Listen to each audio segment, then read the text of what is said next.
भारत न एक राष्ट्र है न राष्ट्र हो सकता है। அப்ப இத்தனை தேசிய இனங்களையும் சேர்த்தால் இந்தியா। ये राजा महोदय को पता होना चाहिए। कौन कहता है भारत एक राष्ट्र नहीं है? सब कुछ शीशे की तरफ साफ हो जाएगा। और राष्ट्र की समझ के लिए हिस्ट्री पढ़ना आवश्यक है, हिस्ट्री जानना आवश्यक है। राष्ट्रों का मेल है उपमहाद्वीप की तरह। उड़िया राष्ट्र है, मलयालम राष्ट्र है, तमिल राष्ट्र है, ये सब राष्ट्र है। एक बंगाली और एक मराठी में जितना फर्क है उतना यूरोप के किसी भी दूसरे दो देश में नहीं। Okay dear students and viewers, मैं यह लेक्चर में खास आप लोगों के लिए लेकर आया हूँ और इसका कारण है एक विवाद से निपटना। There is a controversy. Who says India is not a nation? कौन कहता है भारत एक राष्ट्र नहीं है? यह विवाद क्यों उठा? अभी आप जानते हैं कि डीएमके के एक लीडर ए राजा, जो एक्स सेंट्रल मिनिस्टर भी रहे हैं, उन्होंने एक बड़ी अजीब बात कही। और सबसे ताज्जुब की बात यह है कि जो बात उन्होंने कही, the matter of surprise is that, वह बात एक ब्रिटिश इंपीरियलिस्ट हिस्टोरियन स्कॉलर, एक ब्रिटिश साम्राज्यवादी विद्वान जॉन स्ट्रेची से 100% मिलती है। वो कहते हैं कि भारत एक राष्ट्र नहीं है, जैसा कि मैंने न्यूज़पेपर में पढ़ा है। அப்ப இத்தனை தேசிய இனங்களையும் சேர்த்தால் இந்தியா।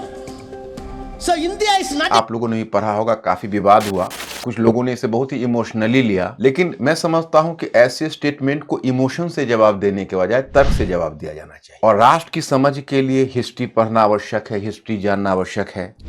मेरे विचार से मिनिस्टर साहब भी अगर हिस्ट्री पढ़ें, या भारत के सभी लोग जो राष्ट्र को समझने के लिए जिज्ञासु हैं, वो थोड़ा हिस्ट्री से अपना नाता जोड़ें, सब कुछ शीशे की तरफ साफ हो जाएगा। देखिए, उनका कहना है कि भारत एक उपमहाद्वीप की तरह है। It is just like a subcontinent and it accommodates a large number of nations. Bharat में बहुत सारे राष्ट्रों का संघ है, राष्ट्रों का मेल है उपमहाद्वीप की तरह। उड़िया राष्ट्र है, मलयालम राष्ट्र है, तमिल राष्ट्र है, ये सब राष्ट्र है। अब मैं आपको याद दिलाऊं, 1880s में एक ब्रिटिश अधिकारी भारत में काम कर रहा था, उसका नाम था जॉन स्ट्रेची। तो उसने 1888 में लिखते हुए उसने कहा था कि भारत तो एक महाद्वीप की तरह है, यूरोप की तरह है। भारत न एक राष्ट्र है न राष्ट्र हो सकता है, ये स्ट्रेची का कहना था। उसका कहना था क्योंकि भारत में एक बंगाली और एक मराठी में जितना फर्क है उतना यूरोप के किसी भी दूसरे दो देश में नहीं है। मतलब आप कह सकते हो कि जर्मन और स्विस में नहीं। उनको इस तरह की उनकी मान्यता थी। और सिर्फ इतना ही नहीं, वो अपने आप को भारत के मामले का बड़ा विशेषज्ञ समझते थे। यहाँ से जब वो लौटकर लंदन गए, वहां पर कैम्ब्रिज में एक लेक्चर दिया, और उनका लेक्चर उस समय 1890 में इंडिया के नाम से प्रकाशित हुआ, जो आज भी अवेलेबल है। तो कुल मिलाकर ब्रिटिश हिस्टोरियन का हमारे राष्ट्र के बारे में धारणा रही। अगर ब्रिटिश हिस्टोरियन की धारणा रही, वो बात तो समझ में आती है, लेकिन अगर यही धारणा किसी एक रिस्पॉन्सिबल इंडियन लीडर का हो, तो ये वास्तव में बहुत चौंकाने वाली ही नहीं, बहुत दुखद बात है। क्योंकि इंडिया अब एक नेसेंट नेशन नहीं है, इंडिया अब एक मैच्योर नेशन हुआ। यह एक प्रौढ़ राष्ट्र है और इसके राष्ट्र होने पर किसी को शक नहीं किया जाना चाहिए। अब सवाल है कि कहां से शुरू करूं। मैं आपको दो तस्वीर दिखाता हूं, एक भारतीय मानदंड पर on Indian standard and another on western standard. और इन दोनों स्टैंडर्ड पर आप खुद मेजर करके बताइए कि हम इंडिया को राष्ट्र कह सकते हैं या नहीं। और राष्ट्र केवल राष्ट्र ही नहीं कहेंगे, India is not simply a nation, it is a mature nation, it is a template nation for third world countries, for Asio African countries, you know. तो ये केवल राष्ट्र ही नहीं है, ये राष्ट्र का एक मॉडल है। अब चलिए एक दो हिंदी न्यूज़पेपर देखता हूं, तो मैं देखता हूं कि प्राय उसके जो लेखक या संपादक है थोड़ा सा ज्यादा भावुक हो जाते हैं इस मुद्दे पर, और वो राष्ट्र दिखाने के लिए केवल एंशिएंट और एंशिएंट की बात करते हैं। हम पहले ले चलते हैं एंशिएंट में, क्योंकि सबसे बड़ी बात है कि जो नेशन टर्म है वो हमारा टर्म नहीं है। हाँ, हमारी वैदिक परंपरा में राष्ट्र शब्द का प्रयोग तो हमारी संस्कृत में हुआ है, लेकिन जो नेशन शब्द है, जाहिर है वो पश्चिम की देन है, और हम लोग पश्चिम के नेशन के अनुवाद के रूप में राष्ट्र शब्द का प्रयोग करना शुरू किया। एक विचार जो नेशन का रखा है वो पश्चिम ने रखा है, लेकिन अब दो आधार पर हमें काउंटर करना है। पहला आधार यह है कि हम सिर्फ उन्हीं मानदंड को क्यों माने जो पश्चिम ने हमें तय किया। हम अपनी परंपरा में झांक कर क्यों नहीं देखें। Why should you not move to our own tradition, own customs, own culture to trace out the antecedent of our nation. हमको वहां जाकर अपने राष्ट्र की जड़ को पकड़ना चाहिए। सबसे पहले हम देखते हैं कि कौटिल्य के अर्थशास्त्र में, या उससे पहले भी, एक जम्बू द्वीप की अवधारणा आ चुकी थी। कौटिल्य के अर्थशास्त्र में पहले एक चक्रवर्ती शासक का कॉन्सेप्ट आया। जम्बू द्वीप का मतलब है भारतीय उपमहाद्वीप की वह भौगोलिक इकाई। एक भारतीय महाद्वीप के भौगोलिक इकाई की परिकल्पना उस समय भी हमारे एंशिएंट लिटरेचर में थी। और जो कौटिल्य ने अपने अर्थशास्त्र में चक्रवर्ती शासक का जिक्र किया है, चक्रवर्ती रूलर, तो चक्रवर्ती रूलर एक ऐसे रूलर को कहा गया जो संपूर्ण जम्बू द्वीप का स्वामी हो, संपूर्ण जम्बू द्वीप का शासन करता हो। बाद में माना गया कि मौर्य साम्राज्य उससे कौटिल्यन अर्थशास्त्र से इंस्पायर्ड था। और मौर्य साम्राज्य आप देखते हो कि ऐसा एम्पायर एंशिएंट में बना था जो नॉर्थ वेस्ट में अफगानिस्तान यानी हिंदू कुश रेंज से लेकर और दक्षिण में ब्रह्मगिरी तक और उसमें बंगाल का क्षेत्र भी शामिल था। इतना बड़ा एम्पायर को रिप्रेजेंट करता था। तो एक भौगोलिक इकाई भी हमारे सामने थी और एक सांस्कृतिक इकाई भी थी। आगे चलिए हम कालिदास की बात करते हैं। जो कालिदास की रचना है एक मेघदूतम, कभी आप पढ़ेंगे, बहुत इंटरेस्टिंग है। क्लाउड मैसेंजर हम लोगों को ग्रेजुएशन में पढ़ना था, संजोग से इंग्लिश लिटरेचर में एक एक्सट्रैक्ट था एक पोएम में। तो उसमें उन्होंने जो मेघदूतम में चर्चा की है बड़ी अद्वितीय है भारत की चर्चा। मतलब हमें कम से कम कालिदास की उस चर्चा को सुनने के बाद ऐसा लगा कि कालिदास को भारतीय कार्टोग्राफी का कितना बढ़िया ज्ञान था, कितनी अच्छी समझ रही होगी। और वह समझ केवल पढ़ने से नहीं आ सकती है, भारत के चप्पे चप्पे को उन्होंने देखा होगा, ऐसा महसूस होता है। वो क्लाउड के माध्यम से, एक यक्ष है, वो अपनी पत्नी को संदेश भेजता है। संभवतः वह यक्ष कश्मीर के पास कहीं है टिका हुआ और उसकी पत्नी एकदम एक्सट्रीम साउथ कन्याकुमारी के आसपास रही होगी। और जब वो क्लाउड से मैसेज भेजता है तो क्लाउड किस झील के ऊपर से गुजरेगा, किस जंगल के ऊपर से गुजरेगा, कहां पर चंदन की लकड़ी की सुगंध उसे मिलेगी, कैसे वो उज्जैन के महाकाल मंदिर के ऊपर से गुजर कर जाएगा, जो ये भी सिद्ध करता है कि उस समय भी उज्जैन का महाकाल मंदिर बना हुआ था। और यह चीजें ये सिद्ध करती है कि देखो कालिदास ने हमारे एक पूरी भौगोलिक इकाई, मतलब पूरे भारतवर्ष को एक भौगोलिक इकाई के रूप में देख रहे हैं। बात हो गई कि भारतवर्ष शब्द, इरफान हबीब भी, प्रोफेसर इरफान हबीब भी इस बात को स्वीकार करते हैं कि जो खारवेल का हाथी गुम्फा अभिलेख है उसमें पहली बार भारतवर्ष शब्द का प्रयोग हुआ है। अब उस समय भारतवर्ष, हाँ ठीक है, मैं मानता हूं कि खारवेल के मस्तिष्क में जिस भारत की तस्वीर थी वो भारत आज का भारत नहीं था, यह क्लियर है। इतना हमें एग्जेजरेट नहीं करना चाहिए कि वह आज का भारत की तस्वीर रही होगी, लेकिन भारतवर्ष शब्द का प्रयोग उसमें हुआ। अब देखिए उत्तर और दक्षिण। अब ए राजा महोदय ने जैसा कहा कि उड़ियन एक भाषा है, उड़िया भाषा है या गुजराती या बाकी भाषाओं के बारे में, उत्तर भारत की भाषाओं के बारे में कहा कि अलग अलग भाषाई समूह है, जैसे अब उड़ीसा है, उड़ियन है। तो मैं पहले आपको बता दूं कि जितने भाषाई समूह आप उत्तर भारत में देखते हो तो उसमें अगर कुछ नॉर्थ ईस्ट का खासकर जिसको आप कह सकते हो कि जो खासी जयंतिया जैसी भाषा है, तो उसको छोड़कर उत्तर भारत की जो अधिकांश भाषा है उसकी जननी संस्कृत है। गुजराती, बंगाली, उड़िया, असमिया, मराठी, ओरिजिन सबका संस्कृत है। जैसे दो प्रदेश की भाषाओं को देखोगे, आर्य प्रदेश की भाषा को देखेंगे और द्रविड़ समूह की भाषा को देखेंगे, तो आर्य समूह की भाषा में संस्कृत, और संस्कृत से ही आगे प्राकृत के विभिन्न रूप विकसित हुए, यानी पाली के विभिन्न रूप विकसित हुए, जिसको प्रथम प्राकृत कहा गया। और प्रथम प्राकृत से द्वितीय प्राकृत का रूप विकसित हुआ, उससे अपभ्रंश का रूप विकसित हुआ और उससे अलग अलग आधुनिक भाषाएं निकल कर आई। चलिए अब दक्षिण भारत। यह सही है कि द्रविड़ समूह की भाषा अलग समूह की है, जिसमें आप देखते हैं सबसे प्राचीन तमिल है, फिर कन्नड़, फिर तेलुगु और फिर मलयालम। ये द्रविड़ समूह की भाषा है। लेकिन अब यह सही है कि ये द्रविड़ समूह की भाषा संस्कृत से निकली हुई नहीं है।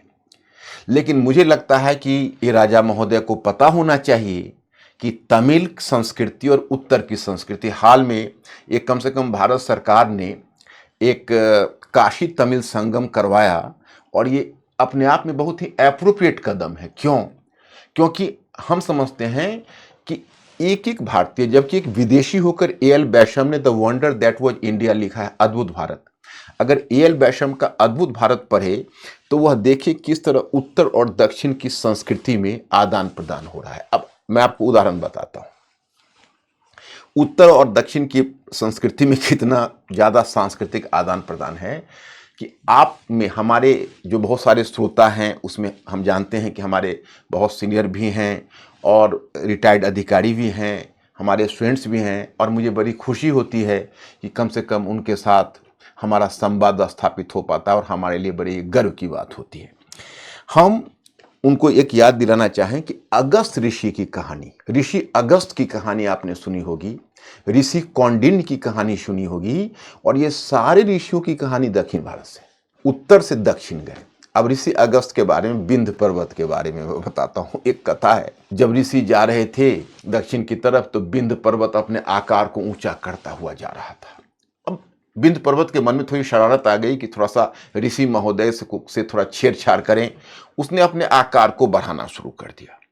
अब जैसे जैसे उस पर्वत का आकार बढ़ता जाता, ऋषि और चढ़ते और परेशान होते जाते, फिर आकार बढ़ता जाता।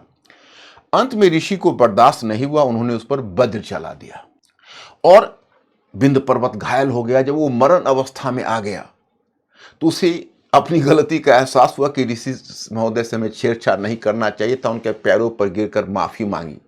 क्या ऋषि ने माफ भी कर दिया, उसे दर्द से मुक्त भी कर दिया, लेकिन उस पर बंदिश लगाई कि हम दक्षिण जा रहे हैं, वहां से हम लौट कर आएंगे, तुम आकार को छोटा रखना ताकि मुझे आने में परेशानी ना हो। और चूंकि ऋषि अगस्त दक्षिण से लौटकर नहीं आए, इसलिए विंध्य का आकार आज भी छोटा है। लेकिन आप लोग इस कहानी को लेकर सीरियस मत होइएगा, यह सच्ची कहानी नहीं है।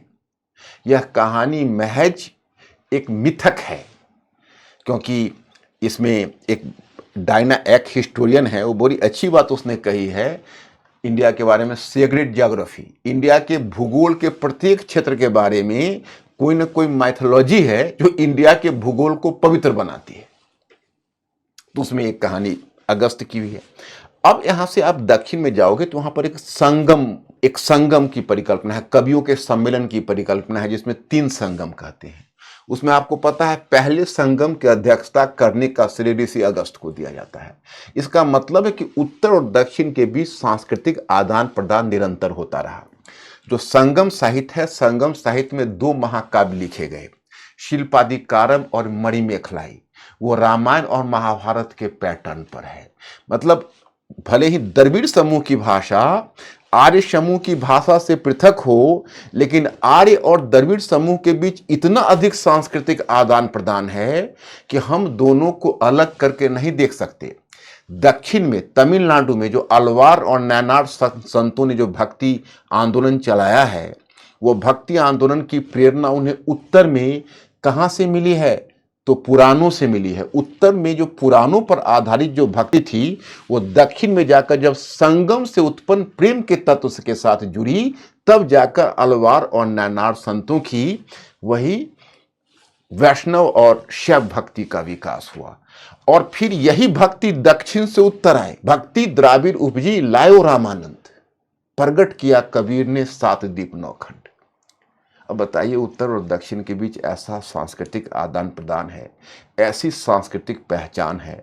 भौगोलिक रूप से हम एक राष्ट्र के रूप में जब जुड़े, सांस्कृतिक रूप से तो एक राष्ट्र की पहचान तो एंशिएंट से ही बनने लगी। और मैं सिर्फ यही नहीं आपको बताऊं, मैं आपको यह बताऊं कि ये सांस्कृतिक पहचान राष्ट्र बनने के लिए बहुत ही आवश्यक है। जब पोस्ट इंडिपेंडेंस एरा में, जब आप हिस्ट्री पढ़ेंगे, पोस्ट इंडिपेंडेंस एरा में जैसे इंडिया को फ्रीडम मिला, उसी प्रकार से एशियो अफ्रीकन अन्य जो कंट्रीज हैं उनको भी फ्रीडम मिला, उनको भी आज़ादी मिली। उसमें मान लीजिए नाइजीरिया था, घाना था, इस तरह के बहुत सारे अफ्रीकन कंट्रीज थे, लेकिन उनके पास वैसी सांस्कृतिक विरासत नहीं थी जो भारत के पास थी। भारत अगर इतना मजबूत राष्ट्र बन सका, देखिए ईंट हो लेकिन सीमेंट नहीं हो तो मकान नहीं बन सकता।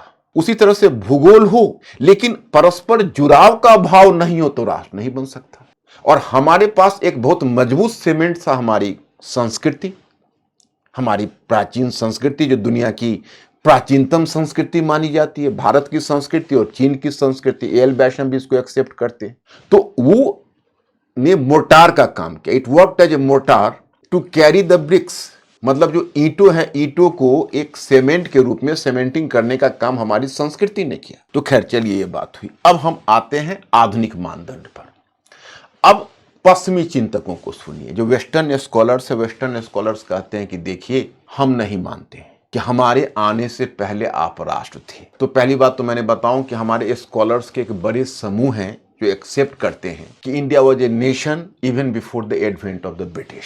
अब इसमें तो स्वयं महात्मा गांधी हैं। महात्मा गांधी तो कहते हैं जब 10th सेंचुरी में शंकराचार्य ने अपने भारत के चारों छोरों पर 4 जब बड़े मंदिर बनाकर जब भारत को एक सामान्य सांस्कृतिक पहचान दी, तो भारत उसी समय राष्ट्र बन गया। पंडित जवाहरलाल नेहरू को भी आप देखिए, वो भारत की संस्कृति, एक जो प्राचीन संस्कृति है, उसको भारत के राष्ट्र बनने के सीमेंट के रूप में बहुत ज़्यादा महत्व देते हैं। अब इसी से आप अनुमान कर सकते हैं, कभी अवसर मिले तो डिस्कवरी ऑफ इंडिया पढ़िए, उसमें भारत को के प्राचीन संस्कृति को समझने का वह भी एक अच्छा माध्यम बन सकता है। और जब 1947 में भारत को आज़ादी मिलने वाली थी और 1946 में जब क्विट इंडिया मूवमेंट में इसमें क्विट इंडिया मूवमेंट के बाद, उसके बाद तो फिर वो एक बार आज़ाद हुए थे, जब वो जेल में थे, तो उसी जेल में उन्होंने इस बुक को लिखा था, डिस्कवरी ऑफ इंडिया को। तो जिस समय भारत को आज़ादी मिलने वाली थी, तो भारत का जो वुड बी प्राइम मिनिस्टर जो या एस्पायरिंग प्राइम मिनिस्टर जो थे, वो आखिर क्यों भारत डिस्कवरी ऑफ इंडिया लिख रहे थे, इंडिया में वो क्या डिस्कवर करना चाहते थे? तो डिस्कवर करना चाहते थे कि भाई मेरा जो इंडिया है उसकी जड़ बड़ी गहरी है, वह जड़ केवल ब्रिटिश की देन नहीं है। तो खैर चलिए, लेकिन बावजूद इसके मैं आपको बताऊं कि एक ग्रुप ऑफ स्कॉलर्स मानते हैं कि नहीं, ठीक है, ब्रिटिश के आगमन के बाद तब जिसको आप मॉडर्न नेशन कहते हैं, मॉडर्न नेशन के रूप में इंडिया इमर्ज किया। ओके, हम इनका भी सुन लेते हैं, क्योंकि आपको एक जज बनना है, आपको लॉयर नहीं बनना है कि दूसरे पक्ष के साथ बिल्कुल हार्श होना है। तो इनका तर्क ये है, जैसे अब इसमें बहुत सारे इस तरह के, अब एक इमेजिन कम्युनिटीज़ का भी एक कॉन्सेप्ट है, वो खैर बड़ा डिफरेंट टाइप का कॉन्सेप्ट है, उसमें मैं आपको नहीं उलझाना चाहूँगा। तो हालांकि अब जैसे शशि थरूर ने ही एन एरा ऑफ डार्कनेस लिखा है, तो एन एरा ऑफ डार्कनेस में उन्होंने इस बात को डिनाई कर दिया। उन्होंने कहा है कि नहीं, भारत राष्ट्र था ब्रिटिश के आगमन से पहले। लेकिन बहुत सारे ऐसे थिंकर्स हैं जो मानते हैं कि नहीं, ब्रिटिश ने वो सिचुएशन पैदा किया जिससे हम राष्ट्र हुए। लेकिन देखिए, ऐसा नहीं है। पूरे नेशनल मूवमेंट में आप देखिए तो ब्रिटिश शासन के साथ प्रतिरोध के रूप में, ये ठीक है, वेस्टर्न आइडियाज़ भी, दोनों चीज़ें हमारे साथ हुई। आप 19th सेंचुरी के सुधार आंदोलन को पढ़िए, तो 19th सेंचुरी के सुधार आंदोलन में आपको दिखेगा कि हम पश्चिमी विचारों से प्रभावित हुए, इसमें कोई शक नहीं है। अब पश्चिमी चिंतकों का कहना है कि देखो भाई, आप राष्ट्र कैसे हो सकते हो, क्योंकि उनका ये मानना था कि बिना आधुनिकता के तो राष्ट्र हो ही नहीं सकता। वो मानते हैं कि जो राष्ट्र बना है मॉडर्न टाइम में, क्यों? तो उनका विचार यह है कि राष्ट्र भूगोल नहीं होता, राष्ट्र ज्योग्राफी नहीं होती, राष्ट्र गवर्नमेंट नहीं होती, राष्ट्र केवल सॉवरेंटी नहीं होती। जब तक उस क्षेत्र में निवास करने वाले लोगों में परस्पर एक होने का जुड़ाव नहीं होता, तब तक हम राष्ट्र नहीं हो सकते। तो एक बात बताइए, अब उनका ये कहना है कि परस्पर एक होने का जुड़ाव हमने आपको दिया अंग्रेजी शिक्षा के माध्यम से, एक भौगोलिक पहचान दी कार्टोग्राफी के माध्यम से, हमने सेंसस के माध्यम से, जनगणना के माध्यम से आपके लोगों में एक होने का एहसास करवाया, हमने रेलवे और टेलीग्राफ के माध्यम से आपको परस्पर जुड़ाव, आप में परस्पर जुड़ाव पैदा की, इसलिए हमने राष्ट्र बनाया। अब उसके जवाब में हमें ये कहना है कि देखिए, आपने जो हमारा शोषण किया, आपने जो हमें जिस तरह से हमारा मान मर्दन किया, जिस तरह से हमें ट्रैम्पल किया, हमें एक पीड़ित होने का एहसास दिया, हाँ ठीक है, आपके विचारों से हमें, आपके विचारों से भी प्रेरणा मिली, हम कंप्लीटली डिनाई नहीं करते हैं। लेकिन क्या हमें उस विचारों को जानने के लिए आपका उपनिवेश या कॉलोनी बनना आवश्यक था? नहीं ना, हम तो वैसे भी विचारों का आदान प्रदान कर सकते थे पश्चिमी देशों से। जिस तरह भारत ओपन रहता, हमारी ओपन इकोनॉमी रहती, हमारी देसी सरकार होती, तो अभी तो आपसे हमारा संवाद होता।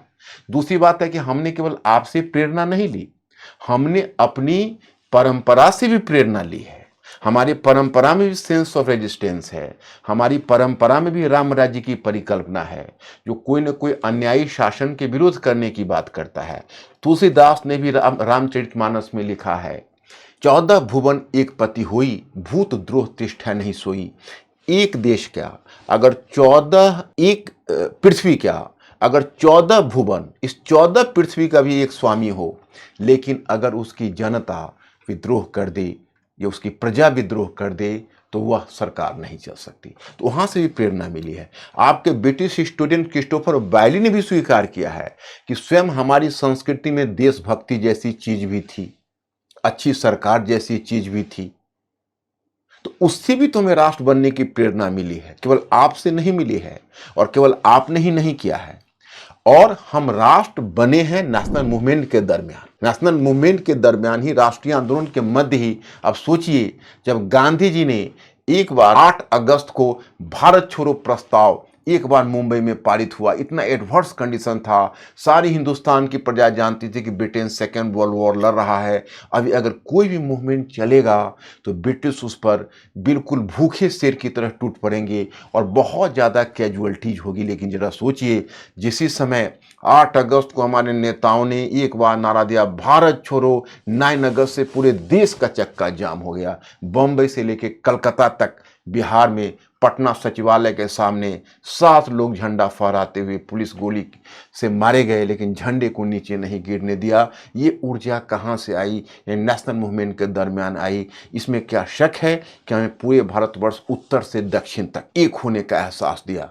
मतलब अब दक्षिण में भी आप देखिए तो हमारे चक्रवर्ती राजगोपालाचारी कमान संभाले हुए थे। आप बंगाल में देखिए तो हमारे बंगाल तो बहुत पहले ही वो आगे था। आप गुजरात में देखिए तो गांधी जी स्वयं गुजरात से आए थे। आप महाराष्ट्र की परंपरा पर देखिए, एक से एक राष्ट्रवादी वहाँ पर अपनी प्राण न्यौछावर करने के लिए तैयार थे। तो हमारा भारत का कौन सा भाग स्थिर था? हाँ, ये ठीक कर सकते हैं। अब कहेंगे कश्मीर, तो कश्मीर उस समय ब्रिटिश इंडिया का पार्ट नहीं था। उस समय वो देसी राज हरि सिंह का हिस्सा था। लेकिन देसी रियासत के लोग भी आंदोलन में कूद पड़ते थे। भारत छोड़ो एक ऐसा आंदोलन हुआ जिसमें देसी रियासत के लोगों ने भी उत्साह से भाग लिया, और उससे पहले भी उत्साह से वो भाग ले रहे थे। तो हम तो राष्ट्र बन चुके थे एक तरह से आज़ादी से पहले। अब देखिए दूसरी समस्या आती है। समस्या क्या आती है कि चूंकि आज फेडरेशन की बात है, संघीय व्यवस्था ही, तो दुनिया में पहला संघ आप जानते हैं यूएसए बना। तो बाद में जो भी संघ बनता है, जो भी फेडरेशन बनता है, वो अपने आप को यूएसए के पैरामीटर पर कसने की बात करता है। अब अगर हम अपने फेडरेशन को यूएसए के पैरामीटर पर कसने का प्रयास करें तो क्या हम सफल होंगे? क्या वो पैरामीटर सही होगा? उस पैरामीटर पर हम खरे उतर पाएंगे? नहीं ना। ठीक वही बात है। अब क्या हुआ कि वेस्टर्न यूरोप में जो राष्ट्र बने उनका भौगोलिक आकार छोटा था।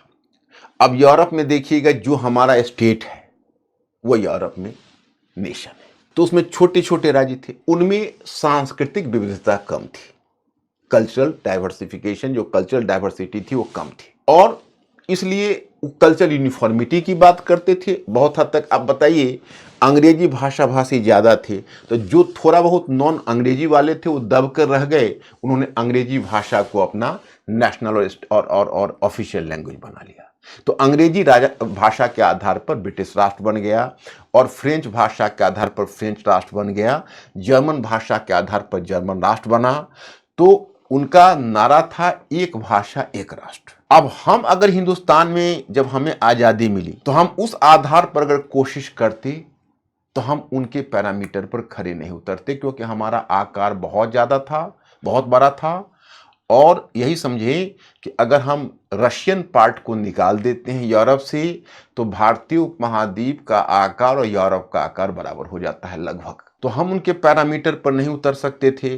तो हमने एक राजभाषा के रूप में हिंदी को एक्सेप्ट किया, तो सहराज भाषा के रूप में अंग्रेजी को ही मान्यता दे दी। हमने कॉम्प्रोमाइज किया। हमने अपने 8वीं अनुसूची में उस समय 14 भाषा को लिया और कहा कि हमारा एक राष्ट्रभाषा नहीं है, हिंदी तो है ही, लेकिन हिंदी के साथ बाकी इन भाषाओं को भी हम सम्मान करते। ये हमारा बड़प्पन था, ये हमारा प्रयोग था। क्योंकि देखिए समस्या क्या थी, ये पश्चिम वालों को ये चीज़ नहीं, या यूरोपियन स्कॉलर्स के बाद डाइजेस्ट नहीं हो पा रही थी। हमारे सामने कितना बड़ा चैलेंज था, और इस बात का क्रेडिट हमारे फर्स्ट जनरेशन ऑफ लीडरशिप को मिलना चाहिए कि उन्होंने उसमें कैसे सिचुएशन को टैकल किया। जैसे मैं आपको उदाहरण बताता हूँ। वेस्टर्न यूरोप में एक भाषा के आधार पर एक राष्ट्र बना।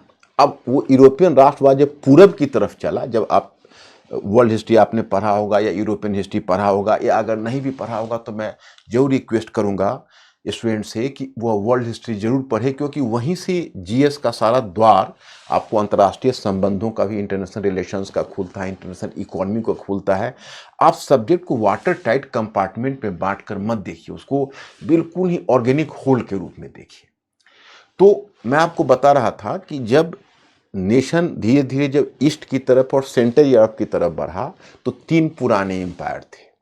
एक हैब्सबर्ग एम्पायर था जिसको कहते हैं ऑस्ट्रियन एम्पायर, जो हैब्सबर्ग वंश के शासक, वो आकार में बहुत बड़ा था और बड़ा विविधता मूलक था, बहुभाषा भाषी, बहुनस्लीय, बहुसांप्रदायिक, मतलब multilingual, multi regional and multi communal, इतना बड़ा वो था। फिर उससे थोड़ा सा आप पूरब में आएंगे तो फिर रशियन एम्पायर था और ऑटोमन एम्पायर था। ऑटोमन एम्पायर एक मुस्लिम एम्पायर था और उसकी बहुसंख्यक प्रजा क्रिश्चियन थी। तो वहाँ क्या हुआ कि वहाँ पर जो नेशन बिल्डिंग का प्रॉब्लम है वो बहुत भयानक रूप धारण कर लिया। मतलब कन्फ्लिक्ट शुरू हो गया, अलग अलग भाषा समूह के लोग अपने स्वतंत्रता की मांग करने लगे और वहाँ की सरकार डंडे के बल पर उन्हें दबाने लगी। तो इस तरह से उसको कहते हैं बाल्कन क्वेश्चन। जैसे फर्स्ट वर्ल्ड वॉर से पहले आपने एक बाल्कन क्वेश्चन का नाम सुना होगा जो ऑटोमन एम्पायर के कंटेक्स्ट में आया, उसकी अपनी एक अलग कहानी है, उसमें मैं नहीं जाना चाहूंगा। परिणाम हुआ फर्स्ट वर्ल्ड वॉर घटित हुआ। फर्स्ट वर्ल्ड वॉर के बाद पेरिस में एक शांति सम्मेलन हुआ कि भाई देखिए, तो उसमें अमेरिकन प्रेसिडेंट विल्सन आए। तो अमेरिकन प्रेसिडेंट विल्सन इसी घोषणा के साथ आए कि हम लोगों में राइट टू सेल्फ जजमेंट लागू करेंगे, अलग अलग भाषाई और सांस्कृतिक समूह को अलग अलग राष्ट्र देंगे और हमारा विश्वास है कि यह यूरोप का अंतिम युद्ध सिद्ध होगा। इसके बाद आगे यूरोप में कोई युद्ध नहीं होगा। गौर करने वाली बात है, यह बात वो फर्स्ट वर्ल्ड वॉर के बाद का है। अब देखिए मैं स्टूडेंट्स, बात तो वहां पेरिस में घटित हो रही थी, लेकिन उसका इंडिया पर क्या रिपरकशन होना था सोचिए। एक मतलब स्लावरेस को अलग राष्ट्र बना दिया, चेक को अलग बना दिया, मगियार को अलग बना दिया, जर्मन को अलग बना दिया। तो जर्मन तो खैर अलग पहले से ही बने हुए थे, बल्कि जर्मन को तो दबाया ही। तो इस प्रकार से जो अलग बलगान को अलग राष्ट्र बना दिया। तो इस तरह से क्या हुआ कि जो अलग अलग राष्ट्र जो बने, तो विभिन्न भाषाई समूह और सांस्कृतिक समूह को राष्ट्र बनाकर पेरिस पीस कॉन्फ्रेंस ने यह सिग्नल दिया कि अलग कल्चरल समूह अलग राष्ट्र है। अब देखिए इंडिया का वही समय है कि जिन्ना महोदय सेपरेट नेशन के लिए फाइट कर रहे थे। तो जिन्ना महोदय तो बाग हो गए, उछल पड़े। उनको लगा कि हाँ पेरिस पीस कॉन्फ्रेंस ने तो मेरा काम कर दिया, हम भी एक अलग मतलब मुस्लिमों के लिए राष्ट्र बनाएंगे। तो इस तरह की वो अपने योजना में लग गए। लेकिन कांग्रेस के लिए बहुत बड़ा चैलेंज था कि यार 2 बातें पेरिस पीस कॉन्फ्रेंस ने सिद्ध कर दिया। एक तो इसने यह सिद्ध किया कि अलग सांस्कृतिक समूह अलग राष्ट्र है, और दूसरा कि राष्ट्र बनने के लिए आपको अंतर्राष्ट्रीय मान्यता चाहिए, इंटरनेशनल रिकॉग्निशन चाहिए। और ये दोनों चीज हमारे लिए घातक है, क्योंकि हम तो बहुत सांस्कृतिक हैं, वो भी प्राचीन काल से। लेकिन जानते हैं फिर भी हमने इस चैलेंज को एक्सेप्ट किया, और चैलेंज को एक्सेप्ट करके हमने एक भाषा एक राष्ट्र नहीं बनाया, बल्कि हमने एक ऐसा राष्ट्र बनाया जिसको कहते हैं विविधता में एकता, यूनिटी इन डाइवर्सिटीज। हमने सबके डाइवर्सिफाइड आइडेंटिटी को भी एक्सेप्ट किया, हमने उनको cultural autonomy the, federal system of government को अडॉप्ट किया, और इसके अलावा हमने फंडामेंटल राइट्स में जो रिलीजियस ग्रुप्स है, लिंग्विस्टिक ग्रुप्स है, उन सबको प्रोटेक्शन दिया। हमने कहा कि इंडिया एक टेम्पलेट नेशन बनेगा, इंडिया एक नजीर बनेगा दुनिया के लिए। और वास्तव में लोग समझते हैं कि हमने केवल आज़ादी की लड़ाई में नॉन वायलेंस का प्रयोग किया, लेकिन नेशन बिल्डिंग में भी जो हमने प्रयोग किया, क्योंकि अगर पश्चिम के रास्ते को अपनाकर एशियो अफ्रीकन कंट्रीज अपने आप को नेशन बनाने की कोशिश करते तो कई टुकड़ों में बट जाते। और जिन्होंने भी कैसी कोशिश की, आप देखिए इथियोपिया बट गया, सूडान बट गया, और अधिकांश अफ्रीकन देशों में देखिए अब क्या है, वहाँ गृह युद्ध है, सिविल वॉर छिड़ गया है और छिड़ा हुआ है। आपको आए दिन पढ़ने को मिलता होगा न्यूज़पेपर पढ़ते होंगे तो कोई ना कोई अफ्रीकन कंट्रीज में सिविल वॉर चलता ही होता है। लेकिन आप देखिए इंडिया को, इंडिया ने एक ऐसा टेम्पलेट पैदा किया कि पाकिस्तान जो धर्म के आधार पर गठित राष्ट्र था वो बट गया, लेकिन भारत ने अपनी एकता और अखंडता को बनाए रखी। इसलिए हमें लगता है कि ए राजा जैसे नेताओं को या पॉलिटिकल लीडर्स को थोड़ा रेस्पॉन्सिबल बयान देना चाहिए, क्योंकि देखिए हम इस बात से इमोशनली नहीं डिस्टर्ब हो रहे हैं, हम समझ रहे हैं आर्गूमेंट के आधार पर हम इस मुद्दे को डिस्कस करना चाहते, और हम चाहते हैं कि इन सभी को हिस्ट्री पढ़ाया जाए और ये हिस्ट्री पढ़ें, उसको समझें, और हिस्ट्री में नेशन को समझने का प्रयत्न करें कि एग्जैक्ट में नेशन होता क्या है। वन साइज फिट्स ऑल नहीं होता है। एक साइज, एक खास डिजाइन का पायजामा सभी के शरीर पर आप फिट करेंगे तो उपहासी बनेगा। आप किसी एक राष्ट्र के मॉडल को लेकर आप सोचेंगे कि पूरी दुनिया उसी मॉडल को अडॉप्ट करे तो दुनिया में कोई राष्ट्र फिर नहीं रहेगा। तो इसलिए मैं समझता हूं कि आज का लेक्चर मेरा यही समाप्त हुआ, और आप लोग जज हैं। मैंने दोनों तरह के विचार, एंशिएंट पॉइंट ऑफ व्यू से और फिर जो वेस्टर्न स्टैंडर्ड पैरामीटर नेशन का है, दोनों रख दिया है, और मुझे लगता है कि यह टॉपिक आपकी समझ में आ गया होगा। तो thank you very much my students and viewers.